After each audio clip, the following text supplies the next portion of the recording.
রান্না এটা মাছের ঝোল হচ্ছে শাশুড়ি মায়ের জন্য। আর আজকে তো আমাদের নিরামিষ। এ দেখো উচ্ছে তেতো শুক্তো করছে একটু। আর এই যে বাঁধাকপির বড়া আমার ফেভারিট। আর এই যে বাঁধাকপির তরকারি।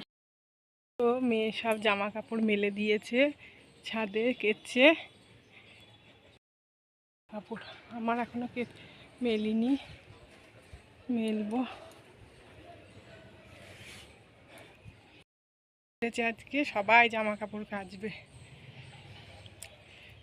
রান্না বান্না হয়ে যাবে, তারপর কাচাকুচিগুলো উঠাবো। আমরা শুক্রবার নিরামিষ খাই, আমাদের গুরুবার। শাশুড়ি মাকে মাছের ঝোল করে দিই, ওনাকে মাছের ঝোল করে দিলে খেয়ে নেয়। রাত্রিবেলাও আর দুপুরবেলা ভাত নেই, আর কিছু নিরামিষ খেতে ভালোবাসে না। সুন্দর। আর কয়েকদিন পর দুর্গা পুজো, সবাই কেনাকাটা শুরু করে দিয়েছে। আমি এখনও কেনাকাটা শুরু করিনি, আমার মেয়ের পরীক্ষা, তারপরে আর পুজো। সেই ছোটোবেলাকার পুজোটাই ভালো।